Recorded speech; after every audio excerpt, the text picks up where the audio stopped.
Okay, welcome back. Pacific Legends Unleashed. Unleashed. It's been a while, but we're back for another legend. You startled me with the suddenness of that. Was it too much too soon? I'm ready, let's go. Which legend are we? Wow.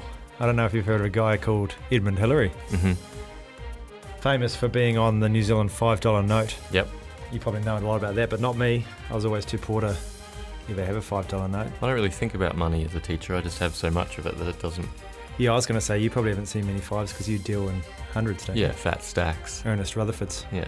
Which I'm sure we'll cover at some stage. Probably. But today we're focusing on Edmund Hillary. Interesting fact about the $5 bill for you. It's orange. Yep. But there's also a mountain on there. Guess what mountain's in the background? Mount Iron. No. It's actually Mount Cook. Wow. Not Mount Everest.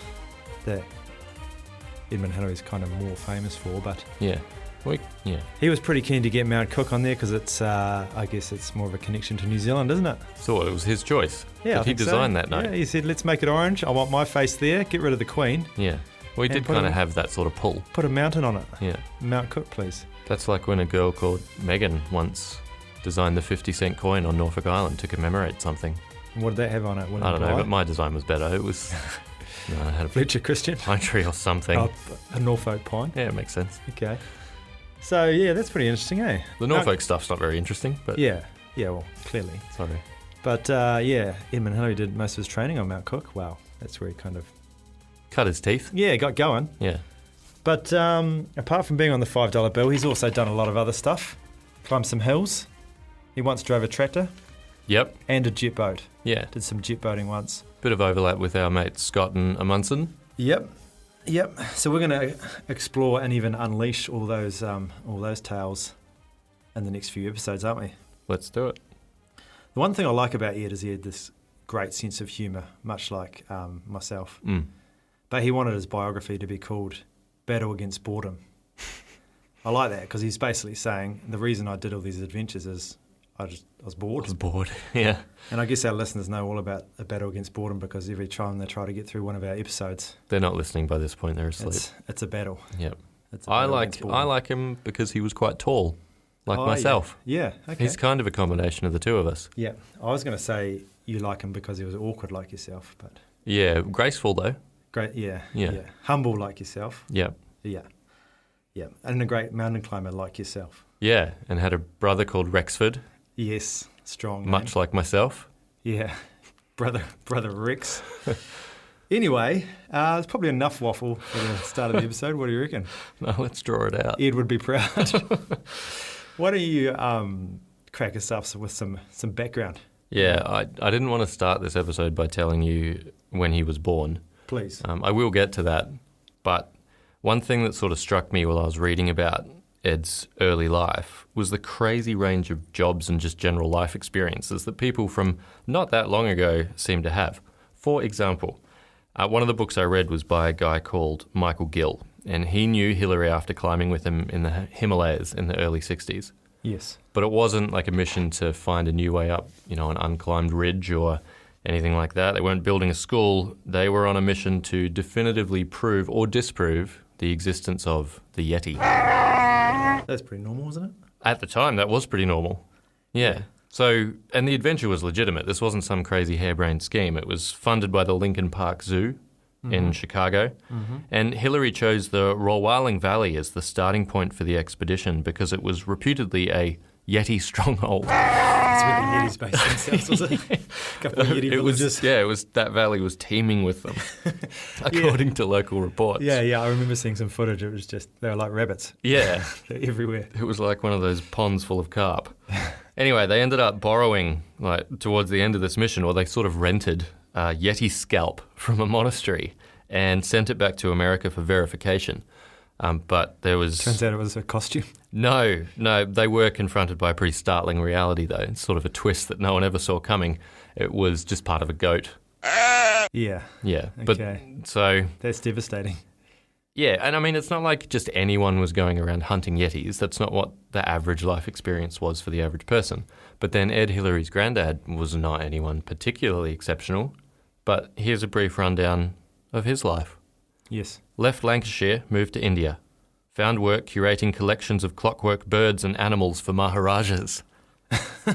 The record then shows he moved to Ireland, then New Zealand. He got married to Annie Fleming, opened a shop, owned racehorses, bet and lost all of his money, then spent 30 years in bed utterly depressed before he died at 92. What a life. Yeah, and it's his son, so future father of our guy, Ed Hillary. So Percy learned photography and then went to Gallipoli. He got shot through the nose. And so Through the nose. And so returned to New Zealand. Without a nose. Well, with a nose that had been shot. So put it back on, did he? Yeah. Sewed it on? Yeah, put it in a little bucket of ice. Yeah. When he gets back, he gets given 6 acres of land, because that's what you get as a returning soldier. Yeah. He bought and then ran a newspaper business, got married to a well-to-do lady, had 3 kids, and then became a beekeeper. Pretty standard. Yeah. So it just kept jumping out to me, particularly in this story for some reason, that people's lives were just like all over the place. So many different experiences and places, and yeah. And it's so, it's that kind of world that Ed finds himself thrust into when he was born on the 20th of July, 1919. Ah, there we go. That's really good lead up, isn't it? Yeah. So, his dad was pretty strict, and in his early accounts, he was quite damning of his father's strictness and that the relationship was pretty frosty and cold. His mother was devoted, though, and they were basically living in pretty comfortable circumstances. He was a bit of a mixed bag at school, and after he did finish primary school, he moved to the Big City Lights and the prestigious Auckland Grammar.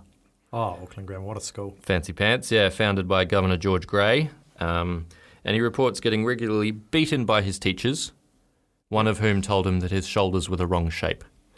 And interesting, picking on the shoulders. Yeah, it's one of those comments, as teachers, I'm sure we throw plenty of offhand comments to students that just burrow into their brain and eat away at their self-esteem.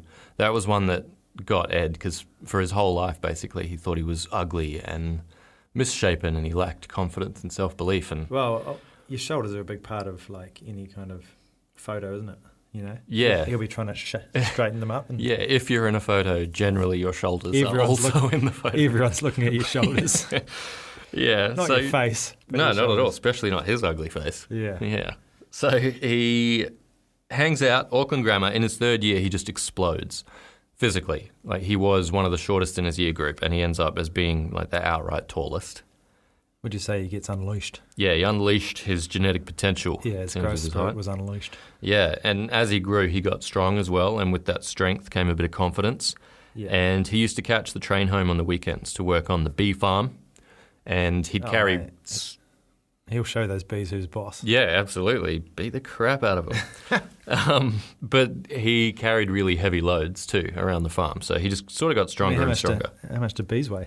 Well, he was carrying big pots of honey and other equipment, so they were 80 pounds, I think, which is, Keep it metric, 40 mate. kilos? Keep it metric. Yeah, 40-something? kgs. Something, I don't know. Something like that. And, obviously he's gaining strength and confidence and stuff, and he learned how to fight on the train as well. So he just... Who was he punching up? Just his schoolmates. Passengers. Yeah, just old ladies that took his seat and anyone that got in his way, basically. Yeah. He started boxing, and then he did wrestling and jiu-jitsu, so he could sort of hold his own, and all of that gives him an air of confidence and stuff, which developed as well to confidence on the rugby field. He was superb in the line-out. Oh yes, He'd just pinch the ball because he was 7 feet taller than everybody else. Yeah. So in his entire 5 years at Auckland Grammar, the only mention that we have of Edmund Hillary is that he just kept dominating the line-outs. Yeah. So, in his final year at school, it's 1935, Ed Hillary sees his first mountain, and he touches snow for the very first time. Is that One Tree Hill? No. Ruapehu.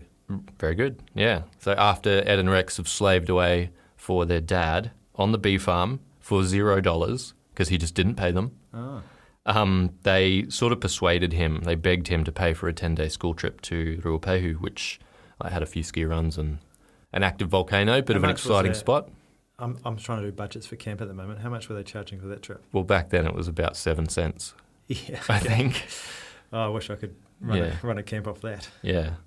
And Ed loved that trip. It's one of his best memories from his school days, apparently. The skiing, the altitude, the snow, all of it. He was loving life up there. And after school, because that was his final year, he found himself at Auckland University. He didn't really know why. His mum just sort of said, "Go to uni, Ed, you're smart." And he went, "Okay, I don't know what I'm going to do." So he studied maths and science just because he was good at them. But that was kind of it. The one thing that university life really opened up for him was... Drinking. Tramping. Tramping, I mean. Yes. That's what I meant, tramping. Tramping. Yeah.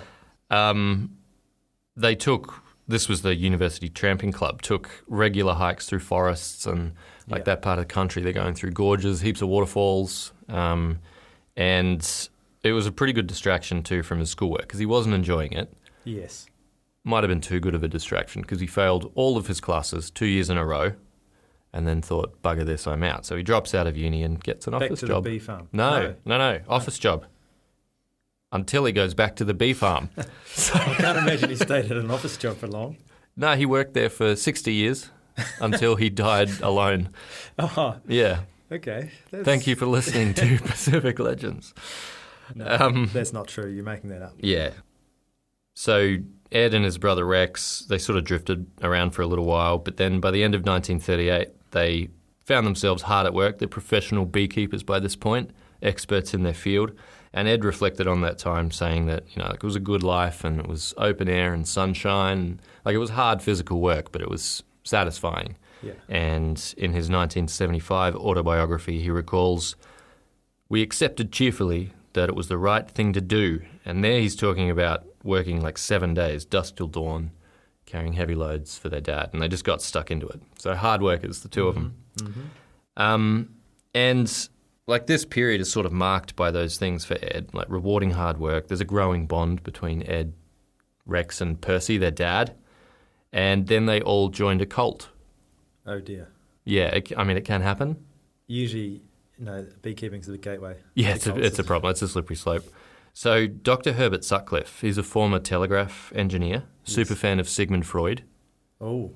Who, never got anything wrong. Is responsible for a lot of our psychological understanding today. Yeah, genius. And Herbert Sutcliffe was also a choir singer. So, he took all of that. A couple of red flags there, isn't there? Yeah, what's the biggest red flag? The choir singing? Yeah, I think so. Yeah. Anyway, he's obviously got a pretty broad range of interests and skills. So he sort of tunnels all of that, funnels it even, into a pretty intense passion for learning. And he gets a doctorate, which is pretty impressive. Yeah. However, it was a doctorate in divinity, and it was from the most esteemed of academic institutions, the Divine Science Church in New York. In New York. Yeah, so Sutcliffe develops this philosophy called radiant living, and it focuses on an individual's balance between three things, body, mind, and spirit. So it's a little bit Buddhist-y. It sort of sets out dissatisfaction's the natural state of the human condition. It's like life's hard, suck it up. And at a time when war's kind of looming on the horizon, it offers a bit of a framework to maybe unpack what's happening and not completely freak out. So, but is it got Christian undertones, or what are we talking kind about? of, yeah, but it's sort of an alternative take on spirituality. Okay. So they don't go to church. There were churches, and there still are. Oh, there are. Okay. Yeah, but it's secular. It's kind of focused on things like healthy eating and maintaining your body's strength through conditioning and so sort of doing the fundamental things that that little voice in your head when you've got a choice between eating something that will make you unhealthy and eating something healthy. Yeah. It's about doing the good one each time. Ah, okay. So it's kind of about developing healthy habits and stuff. Mm-hmm. And the Hillary family, all of them, really bought into that philosophy, which Sutcliffe called radiant living, and they joined the cause. And you can't really blame them for doing that because Sutcliffe was described by Ed's brother Rex as charismatic and attractive. Okay. Plus, probably the most compelling reason to follow the man, he could do cartwheels on stage well into his 60s.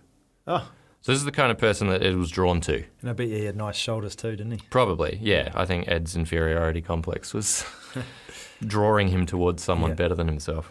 But radiant living did seem to agree with the Hillarys, and they all reflect fondly over that period of time in their life. And I think that it sort of set a foundation for Ed when he was climbing and in some of those moments of real hardship, because he would come back to some of those key principles that they covered at the time.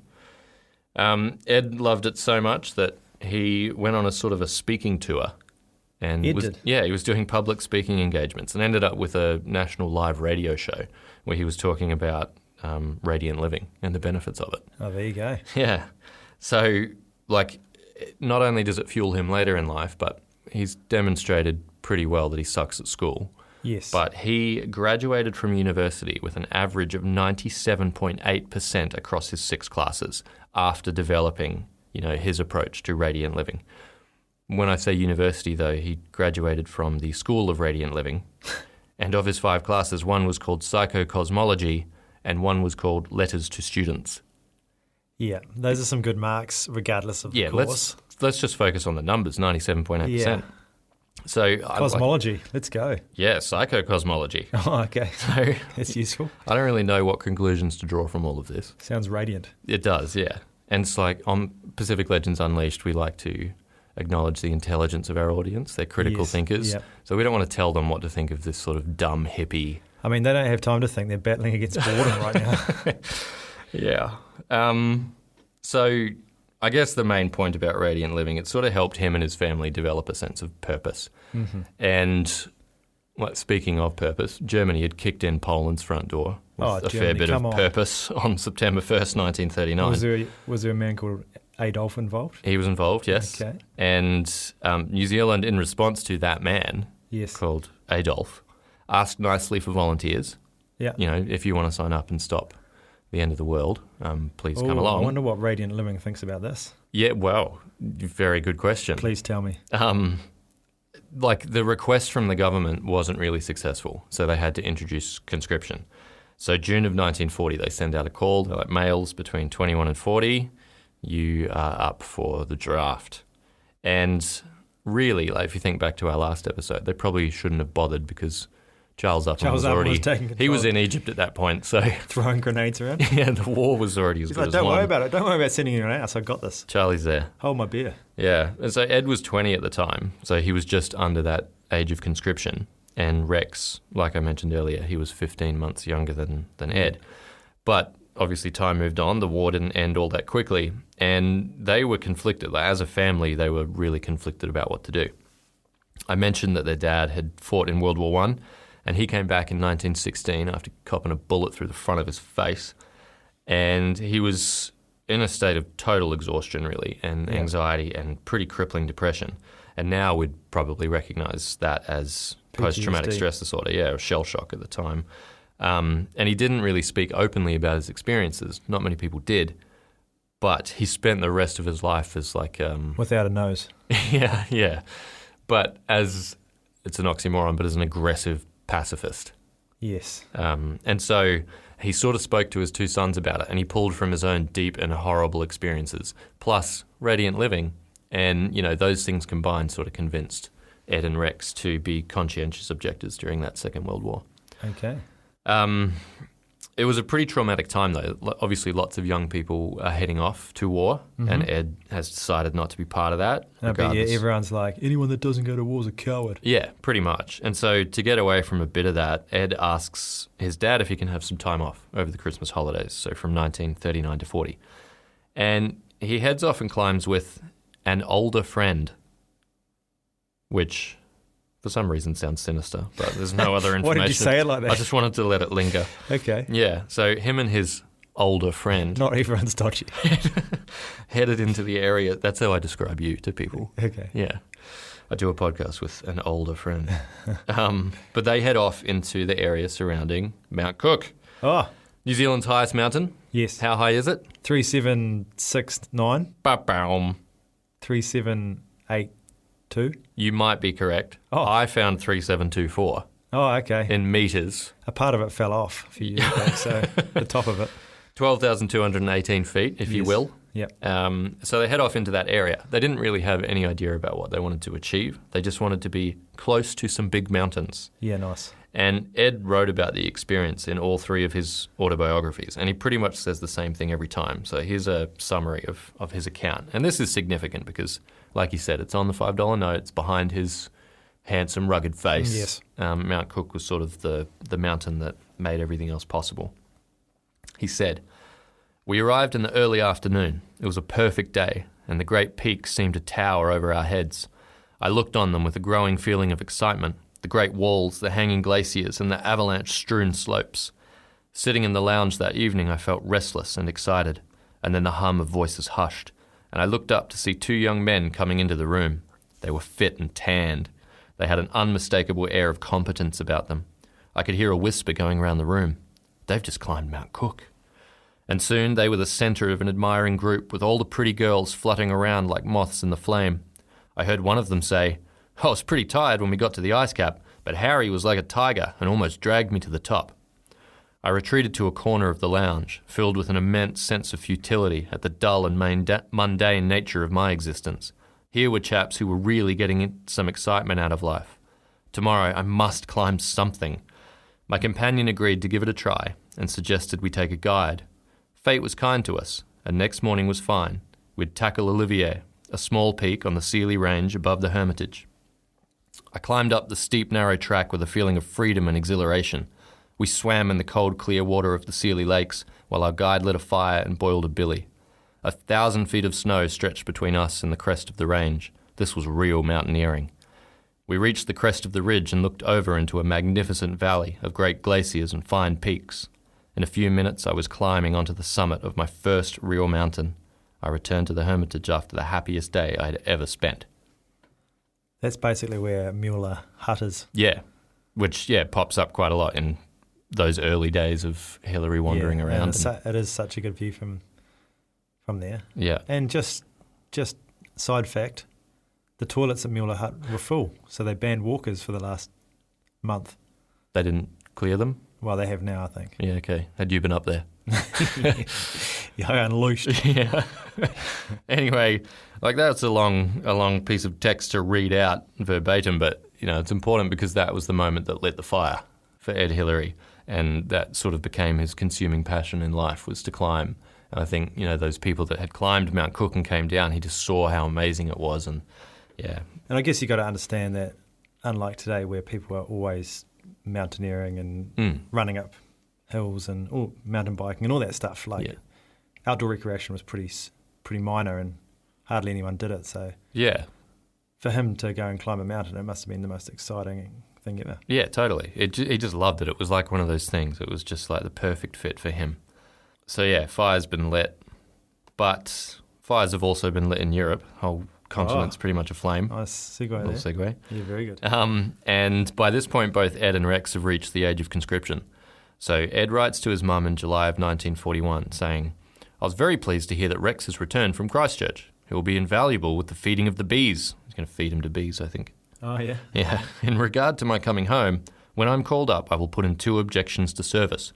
One will be on the grounds of conscientious objection, and the other will be that it is detrimental to the public interest. Because of the bees." The honey. We're going to have a honey shortage. Pretty much. Look after the bees. "To do this, I will have to be working the bees to show that I am necessary. So it looks like I'll be home for good." Working the bees. Yeah. Working them over Come on, with his bees. fists. Come on, bees. Make some honey. Yeah, but that worked, though, believe it or not. Yeah. So when he does eventually get called up, Ed's objection is sustained on the grounds that his work as a bee farmer is in the national interest. Take that, Hitler. Yeah. Rex isn't so lucky, though, and so he gets chucked in Strathmore Detention Centre for being a coward. Oh. And as the war continues, Ed takes Rex being in there pretty hard, and he really struggles with the philosophy, his philosophy about war and peace and all that stuff. And he starts to see things a little bit differently. And I suppose that sort of happens as you go into your 20s. Your idiotic teenage brain loses control. And maybe he felt that he did have some responsibility to be part of maybe a vanguard stopping this rise of fascism. So by the end of 1943, when he can't take it anymore, he applies for the Air Force and heads off to training in a camp bordering the Kaikoura mountain range at the top of the South Island. And he flings himself into his training, but during the weekends... Tapianuku, surely. What's that? Mount Tapianuku. Yeah, so during his weekends, he's looking at all of those peaks around him. Yeah. And he just wants to climb them. And he's constantly going, "Look, come on, climb with me. We'll just go out. It'll just be a day and a half, and then we'll come back down." Not many people are that keen to go. So he's often climbing solo. And, he makes it up the top of Tapianuku, 9,465 feet. And he comes back down and he's trying to tell people about it, but they're all just interested in talking about the girls they spoke to when they were out in the town and stuff. But he, writes about it later, saying he just did not care because he'd climbed a mountain and he was just like on a high for weeks after that. Yeah, nice. September of 1944, Ed graduates, 14th in a class of 260. So kind of like Charlie Upham, seems that he can do well if he actually cares. Yeah. And he's heading up to glorious New Plymouth to train as a navigator. Yeah. So I know New Zealand's kind of got the perception of Ed Hillary as a bit of a goody two-shoes. But at the time, his roommate said that neither of them drank, smoked or went out with girls. They worked hard at their navigation, read books and listened to the radio. So that's pretty intense behaviour. Absolute mad lads. Yeah. So he's not as squeaky clean as he maybe appears all the time. What a bad boy. Yeah, absolute bad boy. Study. Yeah. Apart from all that crazy mischief that I just sort of mentioned, though, he was out climbing pretty much constantly. He was trying to rope his mates into climbing Mount Taranaki, at the time Mount Egmont, and he ended up climbing it 7 times. And one of the 7 guys... times? Yeah, just cheeky little 7. One of the guys at his training camp, who was a member of the New Zealand Alpine Club, realised that Ed loved climbing mountains and so suggested to the Alpine Club that maybe Ed should be an associate member, which is like being on probation for being an actual member. Yeah. So Ed wraps up his exams and he's supposed to go to Fiji at the end of February, but he's got some unfinished business with Mount Cook. So he makes pretty wildly ambitious plans, especially because he's a solo climber and he is relatively inexperienced. And he reaches the foot of Mount Cook and is absolutely shattered. He's got an 80-pound pack and goes, I've made a mistake. Oh. So he figures, that's one of the marks of a good mountaineer as well, I suppose. I'm speaking from experience here. Yeah. Yeah. You've turned around a few times in the car park. I walk backwards. Yeah. And the trip sort of fizzled into nothing. He's a bit dejected, goes off to Fiji for 4 months. And this is important, I guess, in his later life because he's practicing his navigational skills. So when he gets down to Antarctica, all that sort of stuff's pretty important.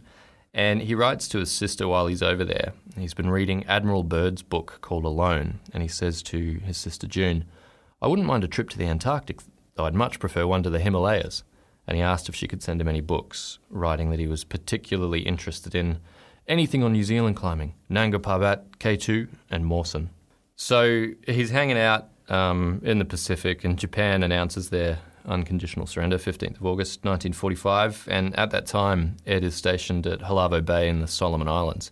And a bit of a tangent, but he teams up with a guy there called Ron Ward, who's just another adventurer at heart. And they spent their time hunting. They would chase pigeons with homemade bows and arrows, poisonous snakes with sticks, sharks and stingrays with rifles, and according to Michael Gill, on one memorable occasion, they shot a 2.5-metre crocodile with a rifle and a harpoon. So okay, it's just another example of life. Steve Irwin at your heart being just a little bit more colourful, it seems. Ed gets back in January of 1946, turns up in Auckland, and after sending constant letters to his family, like his dad trying to sort of build the relationship there because his dad's always been frosty. Yes. And to his mum and everyone going, I just can't wait to get back and work on the bee farm with Dad. His dad says, I don't have a job for you. And after never paying him or Rex for their labour, he's hired some other kid and is paying this other kid. What a kick in the guts. Yeah, seems a bit rough. But I don't have a job for you, but if you're not paying him, surely yeah, you could find something for him to do. I think it was sort of a long game for Ed. He wanted to get in, earn his dad's trust, and then yeah. But he, I guess, took that as a bit of a sign, and so he went off back to the mountains. And he's a full member of the New Zealand Alpine Club at this point. Yes. And one of the main benefits of that membership was that you had contact with heaps of other climbers. So he hooked up with a bunch of those climbers, and over a 17-day period, they climbed 6 of the easier peaks in the Mount Cook region. And after that, he came back, full of vigour and renewed hope, and his dad eventually agrees to take him and Rex back on, and he's actually going to pay them. Oh, that's nice. Which is great. And they slowly over this time, because their dad's in his 60s now, they slowly start running the business. They're a partnership called Hillary Brothers, and more importantly, I suppose at this time, Ed just kept climbing whenever he could. Like that was, as soon as he could get away, that's what he did.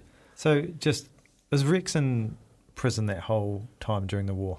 The detention centre. Well, it was I think, early 1943 to 1945. Oh, he must have been a bit dark about that, wasn't he? Yeah, some of the letters that Rex wrote at the time, but also that Ed wrote about Rex being in there are pretty gloomy. Yeah. Yeah. So Ed keeps climbing while he's also punching bees in the face whenever he has to be at work. Yeah. And in 1947, so we've skipped forward a little bit here, perched high among the massive ice falls around the Haast hut, he meets a guy who's going to be very influential in shaping his life. Go on. One Harry Ayres. Yes. So Harry's, at the time, generally considered to be the best climber of his generation. Mm-hmm. And Ed manages to tag along, and he's at the back of a line following Harry, and he writes about what it was like to see like a master climber in action for the first time. He said, "We had a chance to see Harry at his best when the last steep rise to the summit proved to be 18 inches of powder snow over solid ice. Harry gave a fine exhibition of step cutting up this face, brushing off the snow and hacking out bucket steps in the green ice underneath. Halfway up the face, he was startled by an abrupt movement from Susie, and it was an eye-opener to me to see the immense power and speed with which he slammed his pick into the hard ice for an emergency belay."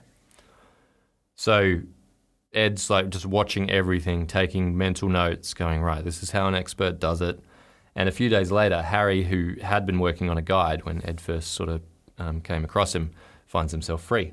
Yeah. So they team up. Together they set off to climb for a week before Harry's got his next guiding gig, and they're going to make an attempt on Mount Cook as the ultimate goal of this week trip. Huge. And Harry's probably been up there a few times already, has he? Yeah, he's a bit bored. Yeah. But Ed's frothing. On the 30th of January, they've got a clear and starry night sky. Yeah. And so they set off. They navigate the crevasses of the Grand Plateau. They go up the glacier, avalanche debris everywhere. Not long after dawn, they approach the summit. They put on their crampons. They go up the last little summit steps. And by about 11 o'clock, they're on the summit of the highest mountain in Edmund Hillary's home country. Yeah. So Michael Gill writes, "For Ed, joining up with Harry was a quantum leap forwards in the development of his mountaineering skills. Country like Kaikoura's was turning him into the tough all-rounder who could carry a big load over difficult mountain terrain, but it was Harry who led him into the big central peaks sheathed in dangerous ice. Where an ice fall looked impenetrable, Harry could show him a way through. He passed on his knowledge of how to handle the multitudinous varieties and textures of snow and ice and how to use a rope for safety. From being just another Auckland amateur, Ed moved into the ranks of the best climbers of his day." And so over the next months and years, he continues to gain strength, skill, experience, and with that came confidence. And in February of 1948, again with Harry Ayres and two others, he summits Mount Cook again, but this time it's via the previously unclimbed South Ridge. Huge. So it's a big achievement. And a couple of days later, climbing with the same people, Ed had the first real experience, I suppose, with the kind of instant death that a big mountain threatens you with. One of his companions, Ruth Adams, they were very close to the summit of La Perouse, slipped on a really steep snow slope, and the rope connecting her to her guide snapped. So Ed and Harry found her body. It had been smashed into a rock. That was the only thing that stopped her disappearing over a cliff. She was covered in blood. She's unconscious. And they were worried that she had spinal injuries. And in these days, you can't, just... Move people? Well, that too, but you can't just, activate your beacon and get a helicopter come in. So Harry Ayres runs down and gets a rescue crew to climb back up. And over the next week, with Ed playing a really prominent part, they dragged and lowered Ruth on a stretcher as they were going through ice falls and snow and rock and tussock. And, it's just tough terrain. They get down to the bluffs of a river in the west coast. And that moment will sort of come back to being important in a moment. So while Harry taught Ed a lot of the skills that was going to take him right to the top of the world, I suppose, another guy called George Lowe also made a significant and lasting impression on him. And they met for the first time on a bus up to the Tasman Glacier, where George was working, guiding tourists up and improving his skills, climbing higher peaks in his spare time too, sometimes with Harry Ayres, so they knew each other. And together, George and Ed spoke and they wrote letters to each other at this time. They were just dreaming about the Himalayas. Because at this time, Nepal has opened its borders, Yes. 1949, and a French expedition sent the world media into an absolute frenzy when they climbed Annapurna, which was 10th highest mountain in the world. And that's not an easy mountain to climb. No, that was the first of the 26,000 plus foot peaks to have been climbed. So they did it, and access was easier now. They could go, through Nepal rather than the other side, through Tibet. And the following year in 1950, Ed gets a little bit closer to those Himalayas. He travels to Europe for his sister's wedding. And while he's there, he climbs with a couple of people in Austria and Switzerland, but he's frustrated by just the touristy nature of it. It's super genteel. Gondolas and stuff. Yeah, so he wasn't really enjoying that. Jumped on a train and goes up to the highest railway station in Switzerland. He's at 11,000 something feet and goes to the post office. He's got a letter from George Lowe. And that letter outlined an expedition to the Himalayas, which was being organised by a climber from Christchurch, a guy called Earl Ridderford. And George had been invited on that climb, but there was still a vacancy in the four-man party, and George had suggested that Ed should be asked to join them. So this letter's letting him know. And one of the people on Ridderford's team was a guy called Norm Hardy. And when Ed's name was initially floated, Earl wasn't so sure because he didn't really know Ed. But Norm realised that he'd met Ed before in 1948, and he recounted to Earl Ridderford the crazy strength, but also the character, just his temperament and ability to handle stress of a super tall guy from the rescue of a really badly injured woman on La Perouse.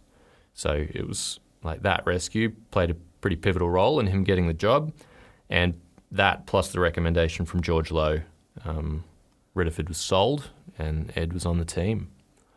So that sort of sets the stage for that next phase of his mountaineering adventures. Climbing in the Himalayas. Yeah, tell us a little more about that, would you? Yeah, I will. Good. So on to the next chapter, which is Ed's climbing in the Himalayas, and it all started with this New Zealand expedition that was going to the Garhwal part of the Himalayas in 1951. So there was four main people on the expedition. There was Hillary and George, Earl Ridderford, and then Ed Cotter actually ended up jumping on because Norm had to pull out. Yeah, a few people pulled out, I think. Yeah, and Harry Ayres was meant to go, but he couldn't afford it because he was just a poor climbing guide. Yep. Is that right? Yeah. So these guys had big plans, and this was a big deal because it was a New Zealand expedition.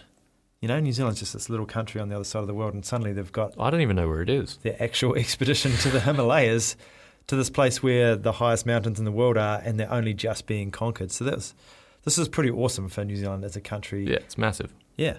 So Ridderford and Cotter actually, they did pretty well. They went and summited their main objective, which was Mukat Prabat, and that was a pretty big achievement, especially because it was freezing cold when they did it. But Ed and George, they didn't cope as well. They got frozen feet, so they didn't really climb as much as the other two, and they didn't achieve all their objectives. But what was significant is that they had a bunch of Sherpas with them, and one of them was Tenzing. Tenzing. So that's the first encounter that Ed had with Tenzing. Probably didn't think it was that significant at the time, but it obviously later would be in his life.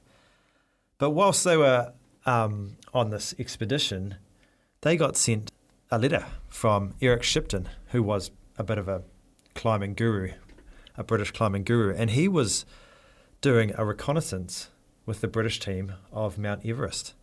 They were basically doing a reconnaissance of the southern side to see if it could be climbed from the Nepalese side. Yep. Because up until then, Everest, which was the highest mountain, had only been attempted from the Tibetan and Chinese side. Yep. Obviously with Mallory and Irvine, who in the 20s almost, potentially made it to the summit but never made it back down. I think they did. I think Hillary's a fraud. I think Mallory and Irvine definitely. It's the great controversy. Did Mallory and Irvine make it? They were seen up really high, last seen, and then never seen again. Well, we know what happened to them, though, really. Everyone says it like it's a big mystery, but they clearly were eaten by Yetis. They ran into the stronghold of Yetis up the top. And they actually found their body back in the, I think it was early 2000s or 1990s. Conrad Anker, famous mountaineer, found the body of Mallory. And he'd fallen a really long way, right? Yeah, and he'd been absolutely dismembered by Yetis as well. So, yep. Anyway, Eric Shipton sent these guys, the New Zealand expedition, a letter saying, look, we're doing a reconnaissance of Mount Everest and we've got a couple of places available. We'd like for a couple of you to come over and help us out. Which, a group of 4 being centrally led saying, hey, we've got 2 places to the most important mission in mountain climbing ever. Fight amongst yourselves. It's a bit tricky because suddenly there was this awkward who's going to go on this thing going on in this group that were like really tight, good friends. Yep. So Ed Cotter, he just like doesn't want to bother. He's like, no, I'm just going to stay out of this. You guys figure it out. So in the end, Ridderford, who was in charge of the New Zealand Expedition, he decides he'll go, and Hillary is chosen as well. And poor old George Lowe was obviously very jealous. Ed writes later, I can still remember George's accusing face as he watched us depart by bus. So but I think too, like George did sort of vote for Ed. I think like the 3 of them sort of agreed that Ed should be one of them, I think, but it still wouldn't have made it sting any less when you're watching them disappear. Yeah, so the awkward thing is that Eric Shipton actually said, we could have taken more. But we just said 2 because... Just arbitrarily. But he didn't really understand how much drama that created. Just loosely, a couple. I should have said a few. So anyway, it all goes pretty well. They kind of work their way in up into Nepal, all the way to kind of the base of Everest, trying to find potential routes up Mount Everest from this side. And Shipton and Hillary they climb this ridge on a nearby peak, which is Pamori. And they see there's a route up the glacier on the western Coombe to the south col of Everest that looks pretty doable. There's a funny word called Coombe in mountain climbing. It's spelled CWM, and it's actually means a valley fully enclosed by mountains, and it's the Welsh word for valley. So George Mallory actually named it when he did the reconnaissance mission in 1921. So if you ever see, when you're reading about Everest, this word CWM, it's actually pronounced Coombe. And it's this kind of beautiful valley that goes all the way up from Everest Base Camp up to the South Col, which is like a really nice route to get to the kind of ridge to the summit of Everest. It's easy, really. Yeah, piece of cake, apart from this thing called the Khumbu Icefall, but we'll come to that later. But anyway, there was no way of investigating the route until now, and suddenly they think they've found a way. And this is really exciting because the Tibetan side was pretty hard. A few people had tried and failed. But potentially this new option on the southern side was going to be the way to conquer the highest mountain. However, Nepal was only letting a couple of expeditions happen a year. They were pretty tight and strict on who could even come in. And they'd already given away permission to attempt Everest in 1952 to the Swiss. So the British were gutted. They're just like, we're so close. We've found this perfect way up, the highest mountain in the world. We're going to bring so much pride to our country. We're not allowed to go because the Swiss have already booked in before us. I feel like England had done enough by this point. Well, their ego was never satisfied, so they had to keep on conquering. It's like when you see Cristiano Ronaldo pouting these days because he misses a penalty or something. It's like, you've had your time, mate. So anyway, the Himalayan Committee in London, this is the British mountain climbing crew, they weren't ready to give up yet. So they applied for permission to climb Mount Everest in 1953, just in case Switzerland and the Swiss expedition doesn't make it up there. And meanwhile, they're like, okay, well, let's go climb another mountain. We'll go climb Choi Oyu, which is 8,190 metres anyway. And it's 32 kilometres west of Everest. So it's pretty close. And it's pretty high. One of the few 8,000 metre peaks in the Himalayas. Never been climbed. So they went and had a crack at that, but they didn't actually succeed. The attempt was abandoned when Shipton and Bourdillon, who's another British climber, they couldn't make it to the top because they weren't willing to cross the border into China. Guarded by Yetis. Into Tibet. So they weren't willing to break the rules, essentially. I'm sure no one would have saw them. No. Apart from the Yetis. But, probably pretty safe there. But George and Ed had actually been over at the time, and they were climbing brilliantly. They scaled 7 peaks. Most of those 7 peaks were over 6,000 metres. So they were doing some really good climbing and getting a name for themselves. They were starting to get known as pretty good climbers, and the British were kind of noticing, hey, these Kiwis are actually pretty useful mountaineers. And that was going to become very, very handy. And then news comes to the crew that the Swiss have had a crack at Everest and they've failed. Well, what do the Swiss know about mountains anyway? Come on. You get the British over there with Get the Dutch. yeah. Their highest hill's like 100 metres. So anyway, everyone is pumped. Everyone in the British crew is like, stoked at the Swiss fail. Yeah. Because now they've got their big chance the following year, 1953. Finally, the small British empire. We can have a chance to get Britain for once Plucky in the limelight. little England.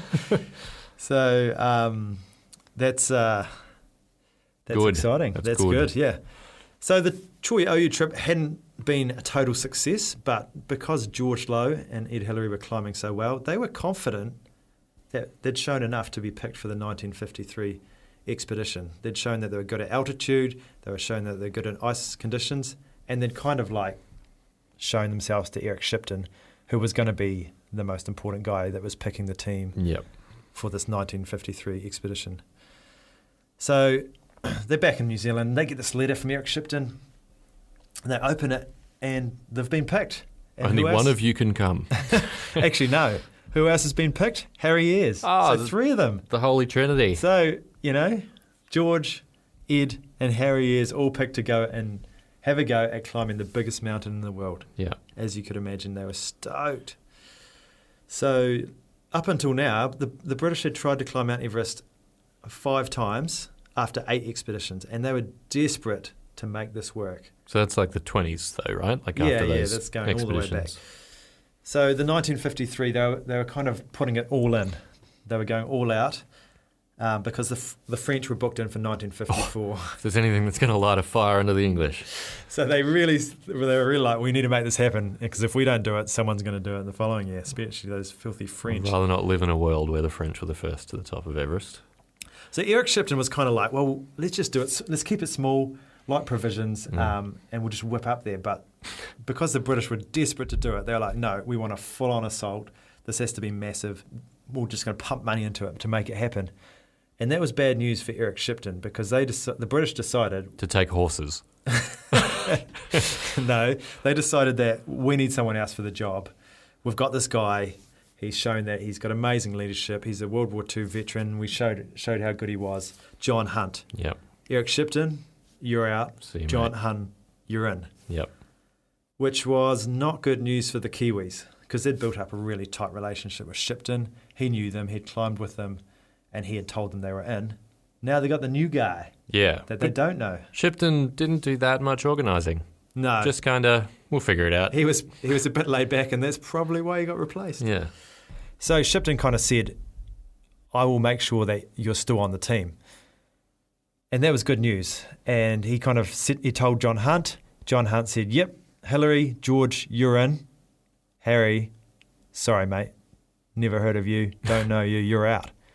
So unfortunately, the Trinity, the 3, had gone down to 2.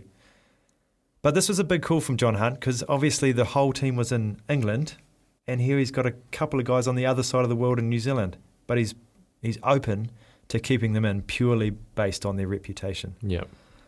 So in 1953, the team finally assembled in the British Embassy in Kathmandu in March. Just on that note about like the competition between George and Harry. Yes. I'm kind of surprised that it was Harry that got the cut based on, and I don't know that much, but George was sort of a self-taught climber. I mean, they all sort of were at the time, but like he started climbing relatively late and was Well, he was a school teacher. Oh, there we and go. if there's Sorry, one thing that teaches you resilience and determination, it's school teaching. So if you want to be a good mountaineer, try teaching, like, I don't know, history. Let's not name names. Or gateway. And then, Yeah, filling in complex forms. That'll really set you up for success. Okay. But yeah, because Harry was sort of, like I said, he was the best climber of his generation, really. I think the big thing was that the other 2 boys had been to the Himalayas and they had a bunch of experience and had shown that climbing they can together. Perform at altitude. Yeah.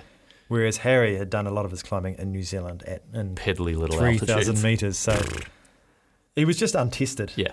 Yeah, fair enough. And they weren't going to take chances. Yeah. And it's all about who you know. Yeah. And luckily for George and Ed, they'd got to know the important people. Yeah. So they're over there in the British Embassy, and they meet John Hunt for the first time. And John Hunt was particularly impressed with the Kiwis. Just by meeting them, he kind of... Everybody is. He had a good feeling. So John Hunt was 42 at the time. He was the expedition leader. He'd served during World War II as a chief instructor at the Commando Mountain and Snow Warfare School. Were they not wearing underpants? No, I think they were actual commandos. Oh, right. So that, I didn't know that was actually a thing. I thought it was just... So maybe he was chosen to be leader because he'd been in the mountains fighting wars. So that's important. Possibly. Other people on the expedition was Charles Evans. He was a doctor, again, also in World War II, served in Burma. And he was a pretty good climber. He'd been on the previous Choi OU expedition in 1952. The other one was Tom Bourdillon, and we've mentioned him already. And he was also in World War II. Mm-hmm. That's almost like you have to have that on your CV. Yeah. He was in Greece and Egypt during World War II, probably with Charles Upham. Man, it's bloody lucky that Ed finally gave in and went to World War II then. So Tom Bourdillon was in charge of the expedition's oxygen equipment, which is going to be very important. Then you got this teacher called George Lowe from teaching in a rural primary school in the Hawke's Bay. Yep. So he's on there, but he had also been on the Choi OU expedition. And then at 33, Ed was slightly older than the other climbers. Mm-hmm. And he was in charge of the Primus stoves. Oh, yeah? So that was his main job, is looking after the cookers. Yeah. And sorting out the double-layered sleeping bags from Dunedin. They got them specially made for the trip. Dunners. Yep. Dunedin's right on the cutting edge of technology when it comes to mountain climbing sleeping bags. Yeah. So Hunt's plan basically included 3 weeks of acclimatisation to allow for people to acclimatise with the oxygen levels. Mm-hmm. So they walked their way into what's now known as Everest Base Camp. And then they got to the bit of the Khumbu Icefall, and they hadn't really seen that on their last expedition. And this is going up the Western Coombe, and there's this whole bit where you have to climb through seracs and crevasses, and it's some of the dodgiest climbing you can do. Seracs are like the sort of wind-blown, is that right? It's like a big chunk of ice that basically, can break off and fall at any stage. Yeah, okay. Anyway, to get through the Khumbu Icefall, the team was using a bunch of like aluminium ladders and just like typical building ladders, right? And then just whack them over the crevasse, and you'd have to walk across them and just hope for the best. And there's like considerable amount of sag as you go across with your heavy pack on, and the whole time you're thinking, is this going to hold? Yeah. So there's a fair bit of that going, and that's the most dangerous part of climbing Mount Everest, is usually going through the Khumbu Icefall, because constantly moving. Yeah. Throughout the day it heats up and things can collapse, especially the seracs and things like that. So it was scary stuff for these guys. But on April 26th, Tenzing and Hillary are roped together for the first time. And they're kind of working on a route up to where the Swiss camp was, Camp 4, which was 6,000 metres high. And they whip up there without too much issue. Mm-hmm. And when Ed gets back to base, he kind of says a breathless hello to George. And he says, without Tenzing, I would have been finished today. Mm. So already Ed's kind of realising, Sherpa Tenzing Norgay, he's pretty amazing. Yeah. Like, he's built for the mountains. He's pretty experienced because he's been involved. He was with the Swiss, I think. Yeah. He's been climbing for a while now. And these two are starting to form this kind of partnership. George is just glowering jealously from... Yeah. Back of the tent. So Ed writes this interesting letter home with a bit of a progress report on the 28th of April. I've fallen in love. He says, actually, I'm going extraordinarily well. And Tenzing, the famous Sherpa, and I have teamed up as the tigers of the party. Goodness me. I hope we can keep it up. However, everyone is in pretty good form, so we have a strong party. People call it, like when we have staff parties here at school, people call us the tigers of the party. Yeah. Intellectual tigers, would you say? That might be a bit far, but... Anyway, on the 2nd of May, Ed persuaded Hunt to let him and Tenzing run a bit of a test on the open-circuit oxygen equipment by attempting a fast climb from base camp to advanced base camp and then back again. They did that, and they were pretty tired. Ed described the oxygen as bloody marvellous. Yeah. So did you say open circuit? Open circuit as opposed to closed circuit. Right. Okay, so Ben, why don't you explain to us and the listeners what the difference is between the open circuit oxygen equipment and the closed circuit oxygen equipment is? Yes, Dan and listeners. You've thrown to me there like I'm an expert. But yes. The open system, it's basically oxygen just flowing continuously from the oxygen cylinder through to the mask. And so it doesn't matter like when the climber's breathing, they just breathe in that oxygen. And it doesn't recycle or recapture any of that. So heaps of it's wasted. It just flows out and is just gone. Whereas in the closed system, you've got like a rebreather, so think of a scuba device, and that recycles air. It scrubs out the carbon dioxide and chucks a bit of fresh oxygen in there so they can rebreathe that same air. So the closed system is way more efficient. You don't need to carry as much oxygen because you're not wasting as much. But it's a way more complex system. There's lots more points where the whole thing can sort of fail and fall apart.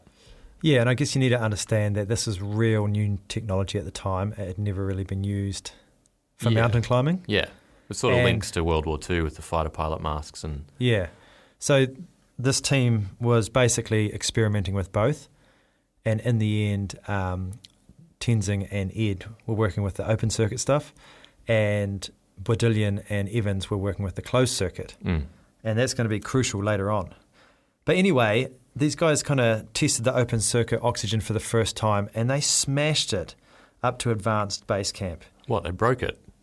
No, they just they just dominated. They did 1,200 meters in 4 hours, and usually that takes 9 hours spread over 3 days. Yeah, that's crazy. So they're just shown a massive amount of progress using this oxygen. Yep. So everyone was super impressed, which was perfect timing because just after that, John Hunt announced everyone's roles for the final assault on the summit of Mount Everest. And there was going to be two attempts on the summit. First was going to be Charles Evan and Tom Bodillion using closed-circuit oxygen. And then if they failed, then it was going to be up to Hillary and Tenzing using the open-circuit oxygen. Mm-hmm. So it was all on. Ready to go. Yep. Before they got to the summit attempt, there was this, at the end of the kind of Western Combe, there's this big face called the Lhotse face. And it was this massive steep slope of snow and ice, and it was about 1,200 metres. And it was this real kind of intimidating barrier between them and getting on that kind of South Col, and from the South Col you're on the ridge to the summit. Yep. Luckily, primary school teacher from the Hawke's Bay, George Lowe, was there. Because his job was to lead the push on Lhotse. And with the Sherpa Ang Nima, who became a legend, they went out there and they just cut innumerable steps on these steep ice slopes, and they put in a whole bunch of fixed ropes that the other climbers could kind of clip into and not have to worry, and made it 1,000,000 times easier for them to get up. That's such a good demonstration of the team aspect of it. There's no glory in that. There's no newspaper headlines, but it was crucial to the whole thing. Yeah, and apparently they transformed this kind of real technical route to being something that anyone with heavy packs could get on and just do really quickly. And I think everyone recognised the work that George and Ang did on the Lhotse face was just amazing. Yep.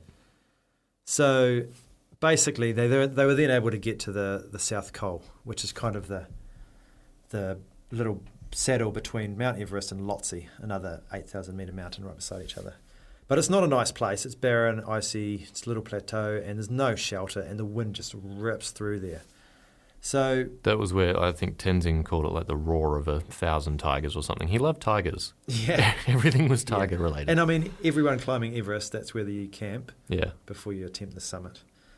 Charles Evans and Tom Bodillion are up there. They're also Hunt, Ang Tenzing's up there. And it took them more than an hour to put up 2 tents, which would normally take a couple of minutes at lower areas. So just shows you how inhospitable it is up there. And it's also getting above 8,000 metres into the death zone where your body basically starts dying. So you can only spend a limited amount of time up there. So John Hunt and another Sherpa called Dar Namagal, they left early on 26th of May, and they were carrying some really heavy loads of supplies for Hillary and Tenzing. And they kind of went up past South Col, and then Evans and Bodillion followed in their footsteps until eventually climbing past them. So is this them on their summit push? This is them on the summit push, yep. So John Hunt, the leader of the expedition, was right up there helping out, doing the hard yards. And anyway, Evans and Bodillion get spotted going strongly past the South Summit. South Summit's kind of a lower peak to the actual summit of Everest. And everyone's kind of like, oh yeah, they're going to make it. And there was no sign of them again until 3:30. But it ends up that neither of them had enough time nor enough oxygen to continue to the summit. So the closed-circuit oxygen probably wasn't working as well as they'd hoped to make it to the top. So they end up coming back down, and Tenzing and Hillary are down at South Col at this stage. They race out to meet them as they come back down with some hot soup and bring them back into their tents. Was that the moment when there was a faulty valve or something, like on that push, and they had to turn around? Yeah. Couldn't quite fix it? Yeah, that's the one. Anyway, the next day the wind was like intense, way too intense to try and climb. And Hunt, Evans, Bodillion and Ang Temba all completely drained. Like they're cooked. So they start to make their way down. So now it's just the few of them left up there. Hillary, Tenzing, George Lowe's still there, Alf Gregory, Ang Nima. And they all set off from South Col towards the summit. Again, George Lowe does an amazing effort kind of cutting steps for Hillary and Tenzing to follow. And after climbing 450 metres, they get to a pile of oxygen bottles that were left there a few days earlier by John Hunt and his crew. Yeah. And then the others turn around. As the support crew kind of turned around, Ed had to control his emotions because his friend George, who he'd known for quite a while now, had just put so much effort to helping him and Tenzing get so far. There was also the photographer, Alf Gregory, and the cheerful Ang Nima, who was a Sherpa. And they had done enormous work, carrying loads, cutting steps, getting him and Tenzing to this point. And they didn't even have oxygen. Yeah. And here these two were like with lighter bags with this whole oxygen system. Yeah. So that really kind of motivated them. They set up a tent, they got the stove going, and Ed was kind of spending time checking the oxygen. He didn't have enough for the recommended 4 litres per minute, but he thought, if we have lighter loads, maybe we can survive on 3. Mm-hmm. Ed takes off his boots, leaves them, puts on some dry socks. Probably puts his boots inside. No. What? Don't be silly. Anyway, when he wakes up, his boots are dead set frozen solid. So what does he do? Pulls out the cooker, cranks it on and starts cooking his boots. Fried boots for breakfast. Just so he can put them on. Yeah. I actually, I've experienced that once. I was doing a adventure race in China, way up in the corner near Mongolia and Kazakhstan and all those ones. And we were camped at 3,200 metres in a tent, and I left my shoes outside. And we were only sleeping for 2 hours because you don't sleep much. And I woke up, grabbed my shoes, tried to put them on, and they were just like a block. Yeah. There was no flex in them at all. Couldn't even get my feet into them. So You put them on the stove? I don't know. I just think I just put them down my sleeping bag and tried to kind of warm them up a bit so they could bend. But yeah, it's not a great move. What an amateur. But anyway. We've all been there, up in Mongolia and Kazakhstan with frozen boots. So anyway, Tenzing and Ed, they put on all the clothing they have, like singlet, woolen shirt, woolen underclothes, down trousers, down jackets, everything they've got, 3 pairs of gloves, snow goggles, and around Ed's neck he's got his little Kodak camera with a new roll of film. And in his heart he has radiant living and he's ready to go. So 6:30 a.m. they set off. Tenzing was leading first because Ed's boots were pretty inflexible. So all that cooking hadn't really worked. But they got off to a good start because as they were going along they found 2 more oxygen bottles that were left by Evans and Bodillion. And that ensured that they had enough oxygen for the downward journey, which was awesome. Good. So that was left on their summit push. On their summit push, yep. So they got to the south summit at 9 a.m. and then they looked across to the ridge leading to the summit. Evans and Bodillion had talked about this. There's this intimidating little kind of step where there's this rock face and it looks really difficult, and they saw it as well. And so they went up to it and they just tried to figure out a way to get up this just vertical rock that was kind of the last big obstacle before the summit. And Hillary says he took a hold of the rock in front of him and jammed one of his crampons in the ice behind. And he leans back with his oxygen set on the ice and he levers himself up and he kind of just pulls himself, scared that the ice is going to break off and he's just going to fall for thousands of metres. And eventually he kind of gasping for breath, he hauls himself up on top and he'd made it. The 12 metres of rope that they had just been enough and he made it to the top. And once they got past that little rock step that later became known as Hillary Step, Ed said that he really knew they were going to get to the top after that. Yeah. So after that, they both got to the top of the Hillary step. They kind of cut some more steps up, and then they kind of kept walking up the ridge. It bore to the right, so it made it really hard to see where it actually ended. So they just kept walking, and then they realised they were on the last bump, and a couple more steps, everything just dropped away, and they realised they were looking down at Tibet. Imagine that. Yeah. A view no one in human history has ever seen before. Yeah. Take a picture with your Kodak. Yeah. So Ed Hillary says, a few more whacks of the ice axe, a few very weary steps, and we were on the summit of Everest. And in Tenzing's words, we stepped up, we were there, the dream had come true. Isn't that nice? Lovely. Famous Ed Hillary quote, we didn't feel that we had conquered Everest, we felt that Everest had relented. Oh, yeah. I mean, such a crazy combination of circumstance and teamwork and everything to get there, you know, like... Yeah, it's always amazing to think, like, Ed Hillary was very fortunate to be selected to be part of this team. He was fortunate to be selected to be in the summit party. There was a lot of moving parts to even get them there. George Lowe and the Sherpas did a bunch of work getting them just to the South Pole with this experimental oxygen equipment. Yeah. And it all just fell into place, and these two guys made it to the summit of the highest mountain, forever changing their lives. Yeah. They only spent 15 minutes on the summit. Yep. But their lives would never be the same. A couple of famous little photos up there. Yeah, the funny thing is Hillary took a photo of Tenzing on the summit, and apparently Tenzing asked, do you want me to take a photo of you, Ed? And he's like, nah. No, don't worry about it. Won't be that important. Yeah. He took a bunch of other photos, like of the ridges of either side of Everest, because it was all about proving you'd be up there, because they knew that it was going to be scrutinised, so they made sure they got... The French would definitely be evaluating the evidence. Yeah. So Ed went to shake his hands with Tenzing, but Tenzing threw his arms around Hillary's shoulders in delight. And Hillary admitted he's a little bit embarrassed about that. It's not what New Zealanders do. But they touch me. They thumped each other on the back in congratulations. And Tenzing said some prayers. They buried some kind of sweets in the snow and a special pencil for Tenzing's daughter Pim Pim.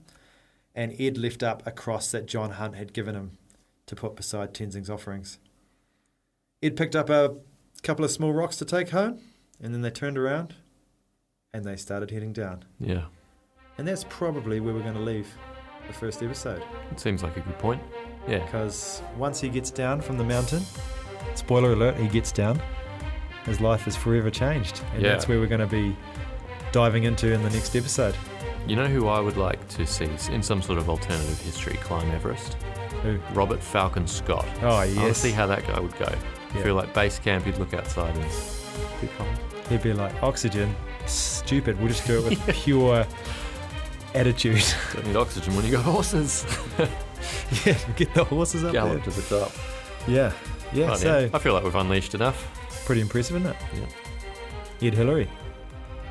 Unleashed.